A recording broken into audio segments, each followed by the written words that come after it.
Hi, it's Rachael here from Off.road.cc, and we've just received a rather expensive gravel bike to test. So this is the Pinarello Grevil. It's the Ultegra spec model and costs £4,500, and we're taking a first look at it before handing it over to Road.cc for testing. Love or hate the looks, this bike is certainly bold, and I'm sure it will catch the eye of out-and-out Pinarello fans. What do you think of it? Do you like it, or is it just too angular to be beautiful? Let us know in the comments below, and if you've got one of these, you can post a picture of it in the comments below the article on off.road.cc. The bike marks the first time that Pinarello has ventured into the world of dirt. So this bike was released back in October 2018, and it's the brand's first gravel and adventure bike. It keeps classic but modern Pinarello aesthetics, but with some aero design tweaks. So check out that shapely head tube, there's plenty to feast your eyes on here, although Pinarello make no specific aero claims. The new gravel bike is of course full carbon, and it can fit 700C or 650B wheels, and with correspondingly fat rubber too. It's designed to be able to take everything from tarmac to dirt in its stride. So as well as being called a gravel bike, this bike can fit nicely into the all-road category of bikes too. There will be a complete gravel bike available for sale, which uses a frame made from Toray T700 carbon fibre, but there's also a more expensive frame, the Grevil Plus, which is frame only and gets a higher grade T1100 carbon, which is supposed to be lighter. It's the former we have here, and this is the Ultegra 11-speed model, which costs £4,500.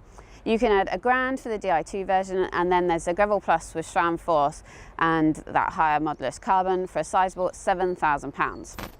As I said, the frame gets plenty of aero touches too, including a seat post borrowed from the Dogma K10, an integrated seat post clamp to go along with it, and a funky shaped stem. There's also a fork flap to shield the rotors from airflow. The bike gets through axles and disc brakes at either end, with 142 by 12 mm at the rear end and 100 by 12 at the front.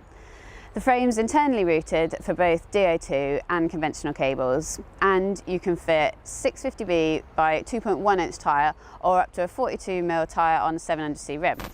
Our test bike has Fulcrum 650B 7 racing wheels with Vittoria Torino 0 tyres, so it's fitted on quite a cheap wheel set on an expensive bike. But as my Road.cc colleague Dave says, the money is in the frame set, and you've got to pay for Italian passion. So Italian passion aside, and back to the mechanical elements. The bottom bracket is threaded, the hydraulic brakes are flat mount, and there is a front mech mount for 2x riders. Up in the cockpit, there's alloy bars with a slight flare, and they're from Pinarello's in-house brand Most. The saddle and the stem come from the same stable too. There isn't a huge array of rack and bottle mounts, just a couple of bottle cage mounts inside the front triangle.